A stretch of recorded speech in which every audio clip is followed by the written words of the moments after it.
Si ves el despertar espiritual como algo imposible, si tienes dudas, si estás confuso por todo lo que has escuchado, tengo aquí 3 obras magníficas, preciosas, increíbles, bellas, historias fabulosas que te van a ayudar a entender qué es el despertar espiritual y evitarte años de dar vueltas en círculo. Además, son historias preciosas.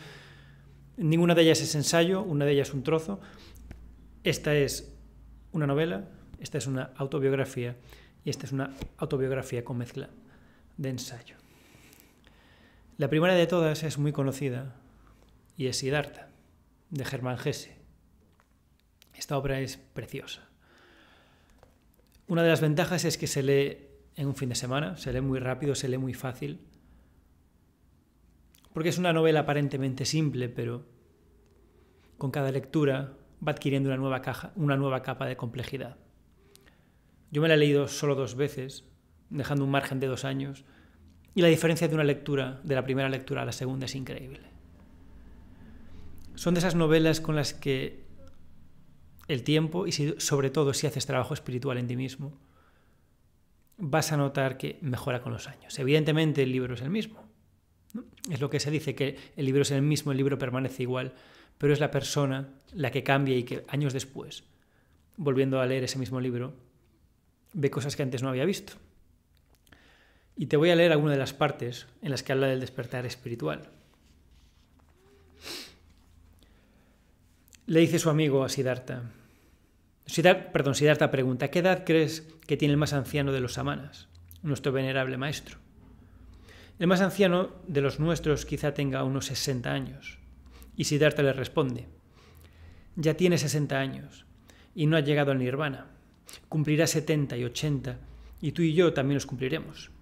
Y seguiremos con los ejercicios, el ayuno y la meditación. Pero no llegaremos al nirvana. Ni él ni nosotros. Oh Govinda, creo que ni uno solo de nosotros los samanas llegará al nirvana. Encontramos consuelos, conseguimos insensibilizarnos y aprendemos artificios para engañarnos, pero no hallamos lo esencial, el camino de los caminos. Cuando haga así, quiere decir que esa palabra la pone con letra mayúscula al principio, porque es importante la distinción. Y aquí, claro, la pregunta es: todas las prácticas espirituales, meditación, yoga, lecturas espirituales, el rezo, incluso ayuno, oración, ¿es una distracción más del ego o realmente sirve para el proceso del despertar?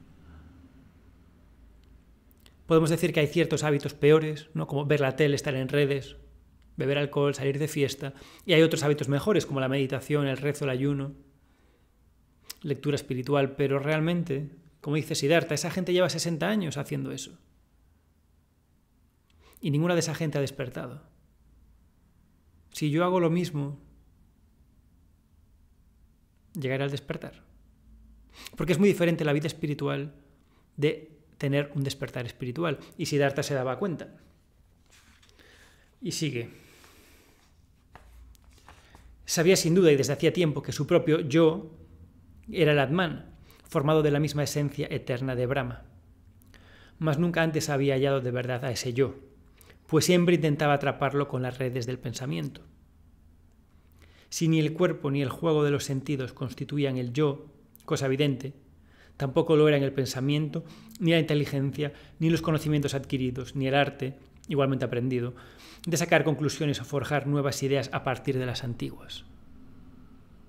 Brahma, lo absoluto, Dios, como quieras llamarle, no puede conseguirse, no puede obtenerse, no puede conocerse a través de las ideas, de los conceptos, de los conocimientos. Cuando la gente dice que conoce a Dios, habla de conceptos. Luego en el siguiente libro justo lo explica perfectamente. Mejor que yo nunca jamás lo pude haber explicado. Ni pensamientos, ni inteligencia, ni conocimientos adquiridos, ni las ideas que se han forjado a partir de las antiguas. Tanto las ideas como los sentidos eran cosas buenas, tras las cuales yacía oculto el significado último. Había que escucharlas y jugar con ambas, sin menospreciarlas ni darles demasiada importancia. Y a través de ellas sorprender luego las voces secretas del propio mundo interior. No deseaba Siddhartha No deseaba Siddhartha aspirar sino a lo que estas voces le ordenasen aspirar, sino detenerse donde ellas se lo sugerían. Porque un buen día, a esa hora que resume todas las demás, decidió Gotama sentarse bajo el árbol Bodhi, donde le vino la iluminación.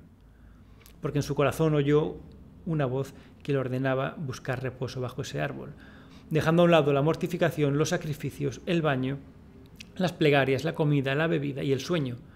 Obedeció al mandato de la voz. Obedecer así, no cualquier orden exterior, sino solo a la voz, y estar dispuesto siempre. Y aquí lo principal, lo realmente necesario. Del resto se podía prescindir.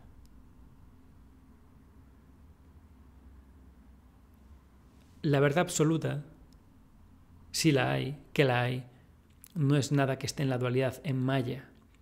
No es nada que puedas pensar, no es nada que puedas sentir, no es nada que puedas conocer, no es algo que está separado de ti. Siddhartha se daba cuenta. La pregunta es, ¿cómo llegar ahí? Para eso está la lectura del libro. Hay dos ideas principales en este libro, las cuales no voy a compartir contigo, porque tienes que sacarlas por ti mismo. De nada sirve que yo te las cuente.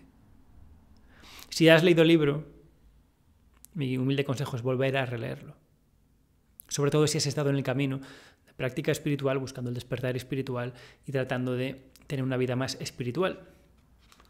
Si no has hecho práctica, realmente no tiene mucho sentido. Si no has aprendido cosas nuevas estos últimos años, no tiene mucho sentido releerlo.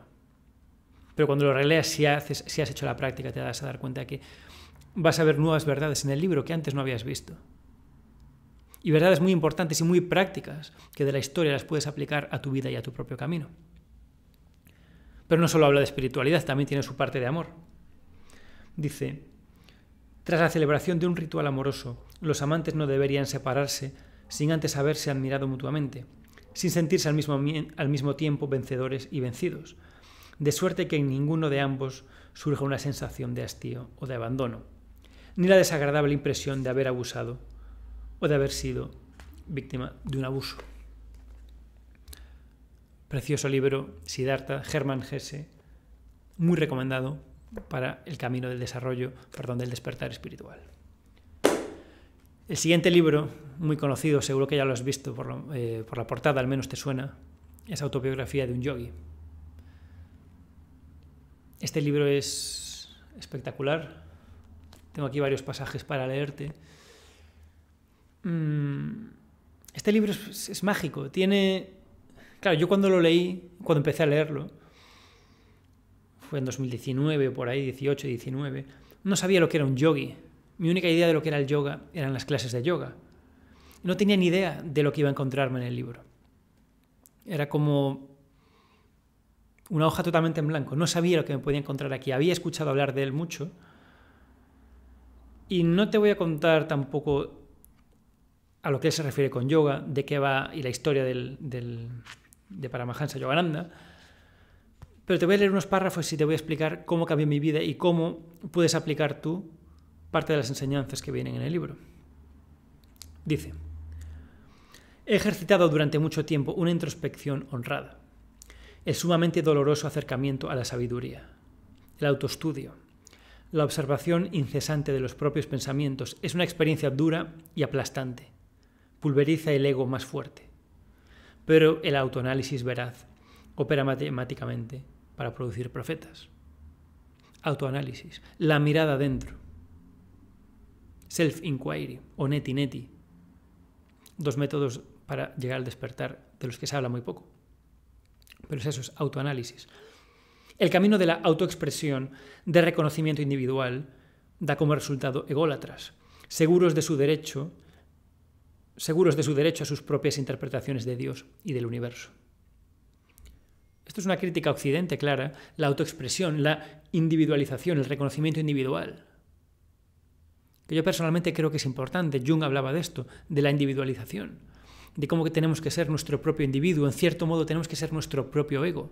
No atacar al ego, no estar en contra, porque paradójicamente el que se pone en contra del ego es el propio ego. Y es un mecanismo de supervivencia del ego, estar en contra de él y luchar contra él. Esta es obviamente una perspectiva más oriental. Desde la perspectiva occidental más práctica, hacer las paces con el ego, autoexpresarnos, es importante reconocer quiénes somos, individualizarnos sobre los demás.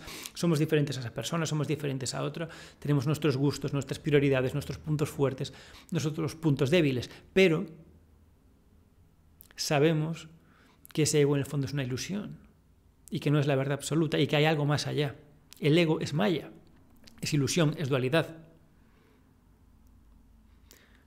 Con el autoanálisis, con la autoobservación, vamos observando el ego, no destruyéndolo, no aniquilándolo, pero observándolo.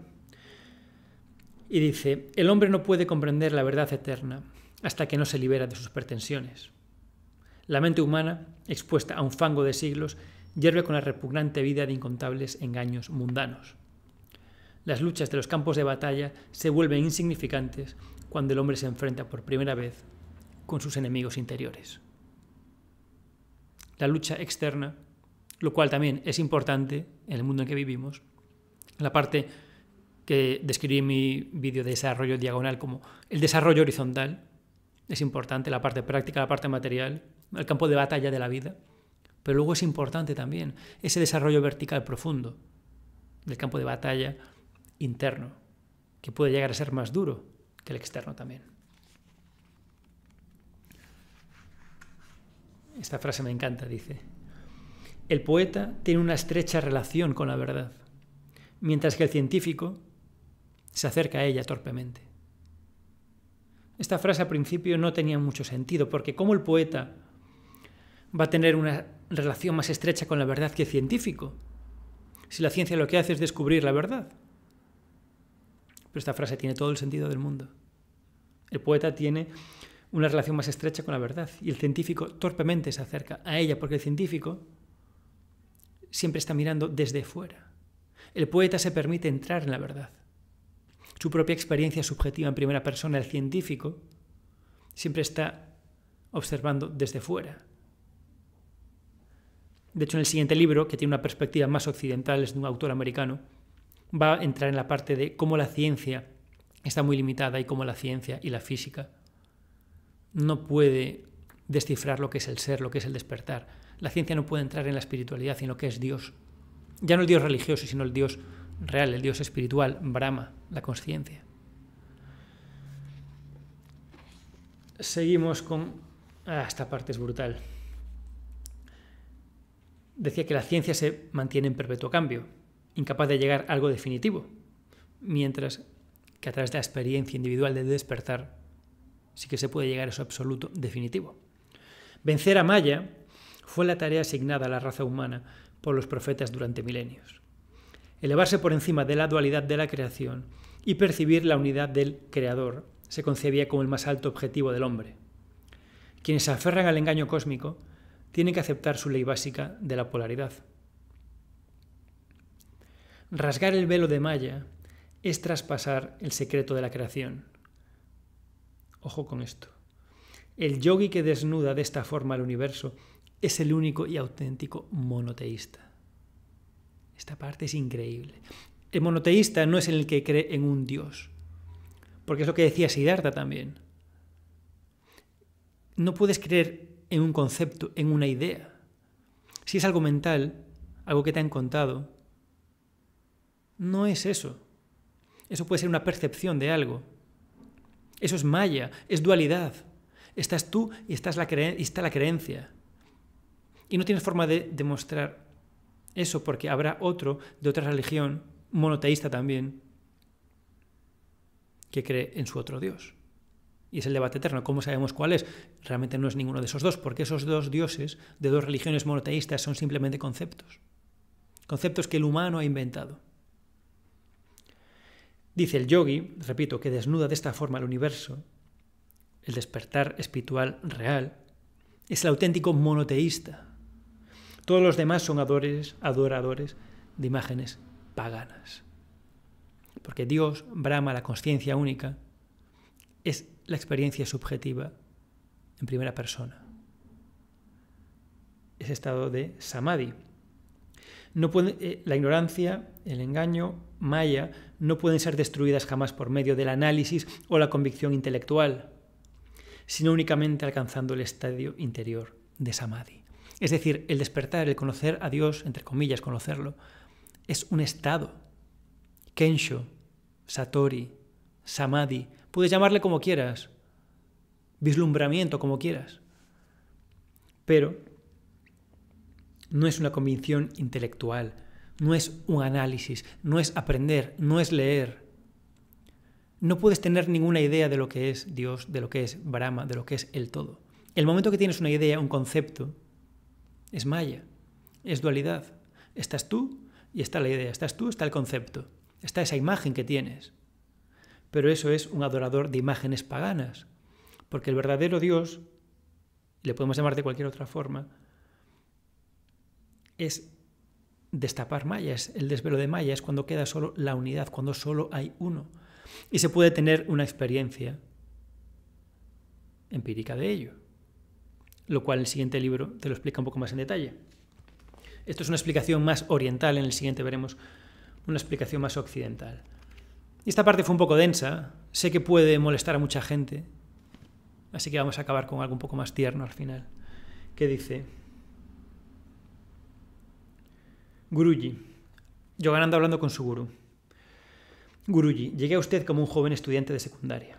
Ahora soy un hombre maduro, incluso con 1 o 2 canas. Aunque usted me ha colmado de silencioso afecto desde el primer momento hasta hoy, se da cuenta de que solo en una ocasión, el día de nuestro primer encuentro, me ha dicho te quiero. Lo miré suplicante. El maestro bajó la vista. Yogananda, tengo que exponer a las frías esferas del habla los cálidos y mejor guardados sentimientos del mundo de corazón. Guruji, sé que usted me ama, pero mis oídos mortales suspiran por oírselo decir. Que sea como quieres. Durante mi vida de casado, a menudo anhelaba tener un hijo para prepararle en el sendero del yoga. Pero cuando tú entraste en mi vida, quedé satisfecho.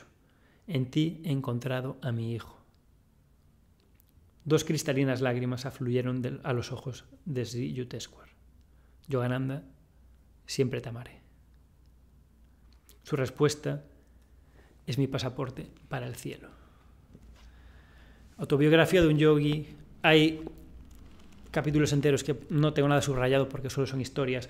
Hay algunas partes como la que te mencioné antes de Maya, de la dualidad, de ser uno para poder conocer de experiencia propia lo que es Dios, lo que es Brahma, lo que es el Tao, lo que es la fuente, lo que es la consciencia, llámale como quieras. Tiene partes increíbles. Te habla del Kriya Yoga, el capítulo en el que hablan con Alejandro Magno y el de Gandhi son muy buenos. Obviamente no te los voy a leer porque son muy largos, pero una cosa más de este libro es que Yogananda fundó en los años 30-40 su centro, el Self-Realization Fellowship, que era un centro de meditación en California y en España, y creo que en Latinoamérica también, hay diferentes centros.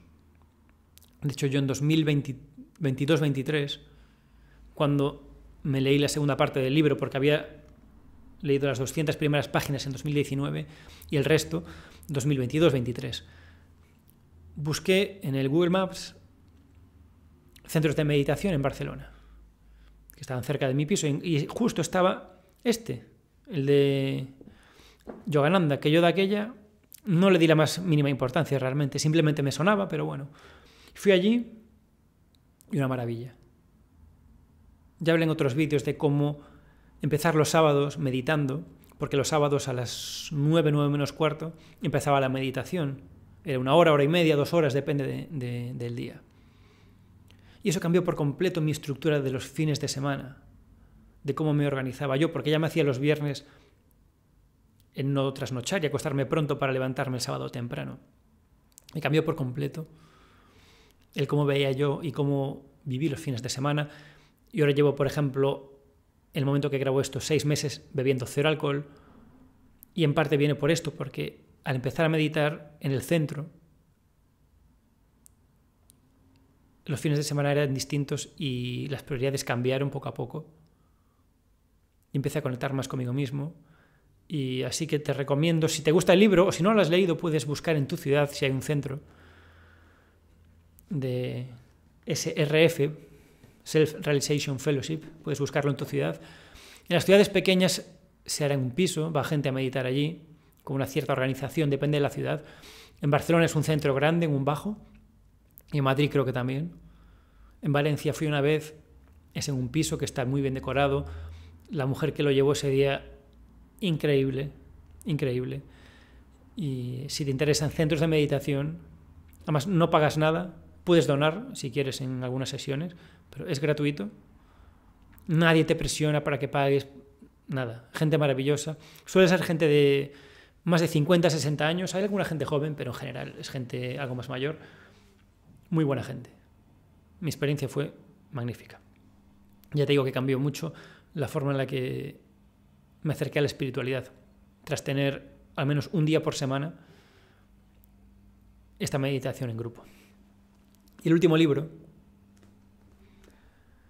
es Gracia y Coraje, de Ken Wilber y Treya Killian Wilber.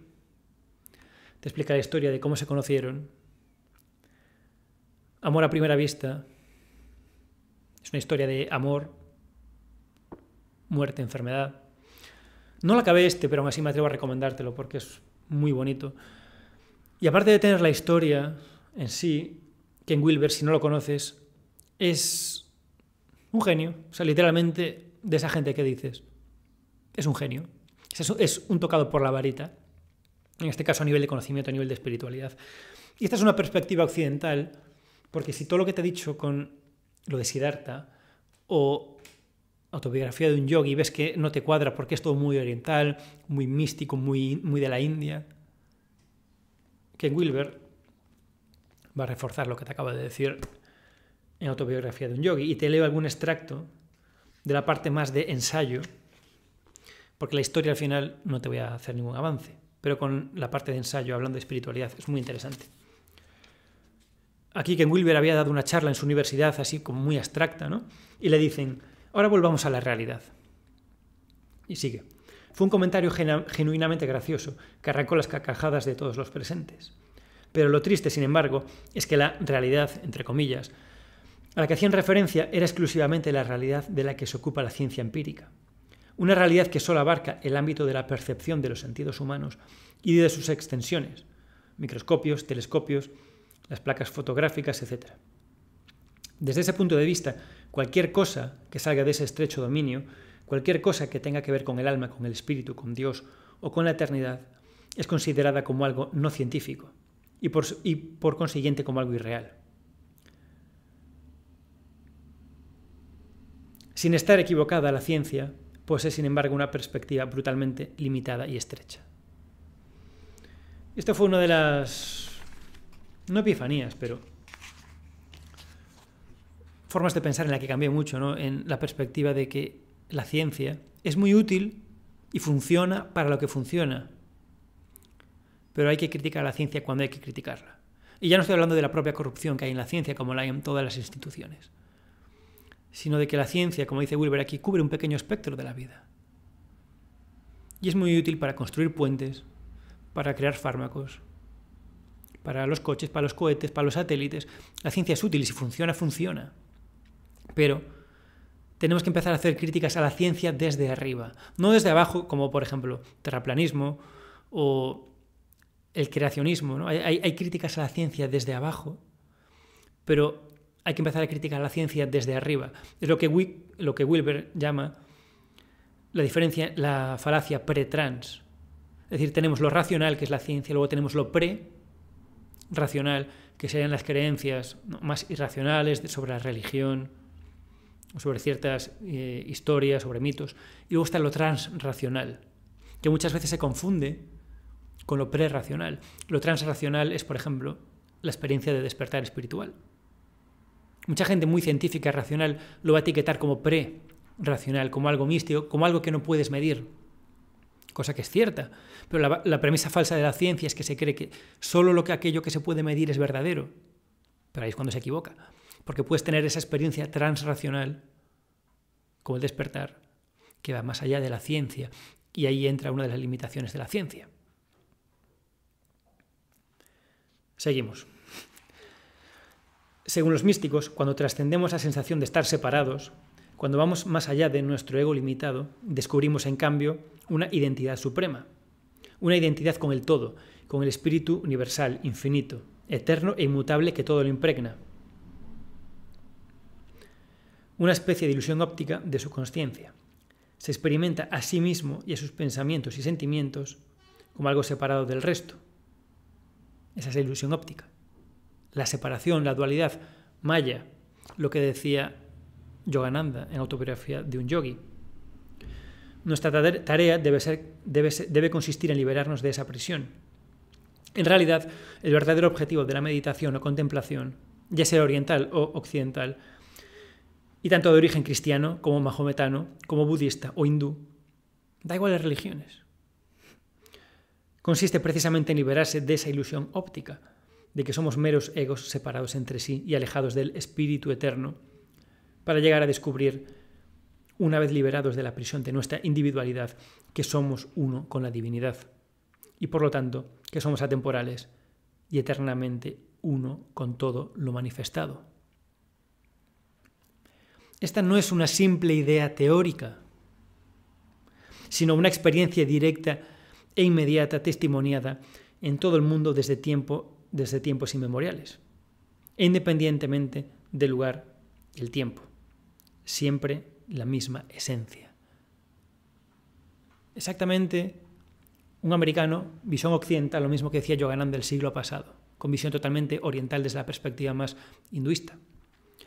Esto no es una simple idea teórica, sino una experiencia directa e inmediata testimoniada en todo el mundo, que independientemente del lugar y el tiempo es siempre la misma esencia. Yo no puedo convencerte de la experiencia de despertar espiritual, o la experiencia de Brahma, de Dios, de uno, del universo, de la unidad, de la consciencia única. Y puedes negarlo todo lo que quieras, si tienes unas creencias religiosas tradicionales. Pero eso es un concepto. Es una idea. No es una experiencia única que puede tener cualquier persona en cualquier lugar del planeta, en cualquier época. Una creencia religiosa la tienes o la puedes tener porque has nacido en un país concreto, en una época concreta, en una ciudad concreta, en una familia concreta. ¿Cómo puedes creer en el Dios cristiano si hubieras nacido hace 3000 años? ¿Existía el Dios cristiano hace 3000 años? Sin embargo, toda esta experiencia de unidad, cualquier persona podría tenerla en cualquier época de la historia, porque es universal, porque es la verdad absoluta, más allá de cualquier etiqueta, de cualquier imagen, de cualquier concepto y de cualquier creencia. De hecho, es justo eso, la eliminación. Es el lugar donde no hay creencias, donde no hay ideas, donde todo es uno, porque no puede haber dualidad, ya no hay maya. Vemos la verdad por lo que es. En la terminología cristiana, decir, por lo tanto soy Dios Todopoderoso, suena tanto a blasfemia como a locura. Pero, para el pensamiento hindú, lejos de ser una blasfemia, presenta la quinta esencia de la comprensión más profunda de lo que acontece en el mundo. Me he convertido en Dios. Es la frase que puede resumirse, ¿no? Lo que describen los místicos. Me he convertido en Dios. No se trata de mi ego particular sea Dios, sino de que en el núcleo más íntimo de mi conciencia, de mi yo intersecta directamente con lo eterno. Y esa directa intersección, esa conciencia mística, lo que en tanto interesaba a esos pioneros de la física. Hablaba de Heisenberg y de otros. Cuando alguien dice yo soy Dios, o todos somos Dios, no está diciendo que José, yo, mi ego, sea Dios y tú no lo seas. No. Lo que quiere decir es que todo es Dios. Todo es Brahma, todo es una misma conciencia. Todo es uno. No hay separación. La separación, repito, es maya, es la dualidad. Y en la dualidad es cuando se crean los conceptos. Estoy yo y está la idea. Y yo percibo la idea. En el momento del despertar no hay percepción porque solo es uno. Y esto puede ser complicado de entender. cuando me lo explicaban hace años, no lo entendía. ¿Cómo no puede haber un observador y un observado? ¿Cómo puede deshacerse esa ilusión? Pero eso solo se puede entender teniendo la experiencia o siendo directamente conscientes de ello. Y aquí critica un poco más la ciencia. La física es una actividad limitada, finita, relativa y parcial, que se ocupa de un aspecto muy limitado de la realidad. Mientras que el misticismo, por su parte, sí que lo hace, porque se ocupa de la totalidad. Decir que la física demuestra el misticismo es como decir que el rabo demuestra al perro. Para emplear la analogía de la caverna de Platón, la física nos da una imagen detallada de las sombras en la caverna, la verdad relativa, mientras que el misticismo nos ofrece una visión directa de la luz que está más allá de la caverna, la verdad absoluta. Por más que estudiemos las sombras, jamás podremos llegar a la luz. Por más que estudiemos las sombras, los textos, da igual qué texto sea, las historias, los mitos, las ideas, los conceptos, las imágenes, las creencias, las ideologías, esas son las sombras de la cueva de Platón. Por mucho que las estudiemos, por mucho que hagamos malabarismos mentales, jamás podremos llegar a la luz, la verdad absoluta, porque la luz es la experiencia directa, que en el fondo ni siquiera es una experiencia, porque ya no hay un yo que experimente lo demás, es una consciencia directa, tú eres eso. Por eso la gente que tiene un despertar dice yo soy Dios, yo soy todo. No dice que yo, la carne, sea. De hecho es justo lo contrario, no hay un yo. Por eso se llama no self o ego death, la muerte del ego, el no ser. Porque cuando tú desapareces es cuando todo es uno. Y no se puede demostrar, más que por la experiencia subjetiva. La ciencia nunca podrá medirlo, porque esto trasciende a la ciencia. De hecho, la ciencia está incluida en el todo. Gödel habla de ello de una forma bastante compleja, ¿no? Como una parte del todo, es decir, la ciencia es una parte del todo, no puede demostrar la totalidad, una parte en sí. Es imposible demostrar lo infinito. La ciencia nunca va a poder medir lo infinito, porque lo que mide también estaría dentro de eso. Esto es complejo, ya lo sé. Haré vídeos más en detalle de esto, pero por eso cuando veo gente que habla del despertar espiritual en unos términos tan simples, que estoy seguro que no entiende lo que estoy diciendo, y no lo digo como desde la arrogancia, pero se está diluyendo mucho el término despertar espiritual. Por eso traje aquí estos libros, por eso te leí estos fragmentos, y sé que mucha gente va a estar en contra de ellos, porque se critica a la religión y se critica a la ciencia. Pero es que el camino no es ni la religión ni la ciencia. ¿Tiene su utilidad en la sociedad o la han tenido y la siguen teniendo? Estoy de acuerdo. Se integra y se trasciende. ¿Cuál es el siguiente punto? El siguiente paso. El misticismo. Y uno de los problemas que veo ahora también, hay mucho vídeo de esto, haré vídeos rebatiéndolo, porque no tiene ni pies ni cabeza, es gente religiosa que cree en Dios, utilizando a la ciencia para querer demostrar a Dios. Le quieren dar la vuelta a la tortilla, ¿no? Porque la religión siempre tuvo esa lucha con la ciencia.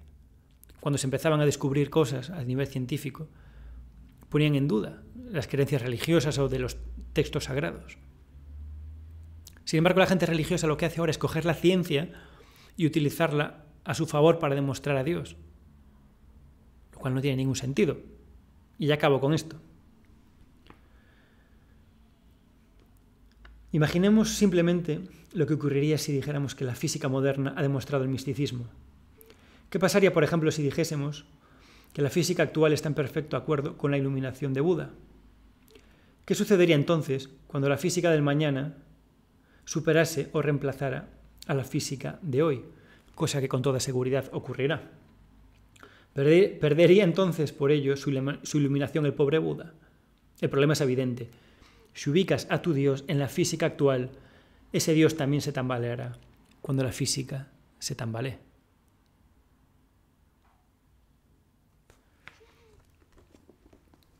Ken Wilber. Este es un libro, ya te digo, es autobiografía de su historia de amor, de la muerte, de la enfermedad, de la vida, pero también tiene, como ves, su parte de ensayo. Puede ser una buena introducción para Wilber, evidentemente tiene muchos libros muy densos, pero este quizás es uno bueno para empezar. la idea general de estos libros es que son diferentes perspectivas del despertar. Siddhartha es maravilloso, es muy fácil de leer y tiene un par de verdades que no están explícitamente escritas, sino que es más una interpretación del propio lector. Y viendo su camino, puedes adaptarte tú. No tiene consejos prácticos, es un libro más para disfrutarlo, pero aunque no tenga consejos prácticos, como sí tenía Wilber, que tiene su parte de ensayo, es muy bonito y te puede reflejar trampas en las que tú estás. Así que este libro, si no lo leíste, recomendadísimo, se lee rápido. Y si ya lo has leído y estás en el camino, estás haciendo las prácticas, reléelo, porque vas a ver cosas que la primera vez o la segunda te habías perdido. Este libro es mágico, ¿no? Si Siddhartha es bello, es precioso, es bonito, este libro es mágico. A veces es demasiado mágico, alguna parte, evidentemente. O sea, no quiere decir que esté de acuerdo en todo lo que dice en el libro. Un poco de escepticismo siempre está bien, pero en general es un libro precioso, mágico, que tiene verdades muy potentes como las que te mostré. La parte de Gandhi y de Alejandro Magno también me gustó mucho. Y a mí me ayudó mucho a conectar con la devoción, el bhakti yoga, con los cantos. Si puedes buscar también en YouTube SRF, cantos o chants. Y es una música espiritual que te hace conectar mucho. A mí me hace conectar muchísimo. Yo soy más racional, lógico, racional. Más de mente, menos de corazón. Y este libro y la música de SRF, de la organización, me ayudó a ablandarme un poco más. Llegar un poco más al corazón. A sentir más, en lugar de centrarme en la parte mental o en la parte incluso espiritual, la parte emocional, la parte de conexión, la parte del amor. Aunque no lo hable aquí específicamente, a mí me ayudó mucho. Y yo creo que para la gente racional, si eres alguien más mental, leer el libro, ir a los eventos, ir al centro si te interesa, o si no, al menos la música, ponerte esa música de fondo, luz baja, unas velas y conectar, te puede ayudar mucho. Y Gracia y coraje de Ken Wilber le da esa parte más racional, más occidental, ya que mucha gente con Siddhartha, con Yogananda, lo pueden ver demasiado oriental, demasiado hinduista, demasiado abstracto, demasiado en las nubes, ¿no? En cambio, Ken Wilber lo trae un poco más a la tierra. Así que coméntame aquí si has leído alguno de estos libros y cuáles fueron tus enseñanzas, porque seguramente que tus enseñanzas fueron diferentes a las mías, o tus aprendizajes, perdón. Seguramente fueron diferentes. Obviamente cada persona interpreta un libro de una forma diferente. Influye también, por supuesto, en la etapa de vida en la que estás. Y me interesa saber tu opinión sobre lo que aprendiste y si conoces algún libro similar a estos que crees que puede ayudar a otras personas también en el camino espiritual y sobre todo en el camino del despertar espiritual. Si te gustó el vídeo, dale a like, a suscribirte para estar atento a los próximos que suba, a las notificaciones también para que te avisen, ser de los primeros en verlo, y apúntate también a mi lista de correo que tienes aquí en la descripción. Ahí es donde envío la información privada más polémica que muchas veces aquí no se puede subir, no se puede compartir. Creo que son vídeos buenos los que estoy subiendo últimamente, con perspectivas creo que diferentes a los que he visto al menos en YouTube. Si tú también lo crees y crees que estos vídeos van más en profundidad, te animo a que sigas viendo el canal, porque todavía estamos empezando. Y si estos vídeos crees que ya son profundos y crees que como que iluminan algo en ti, ¿no? Como que ves las cosas un poco diferentes, quédate porque todavía estamos empezando.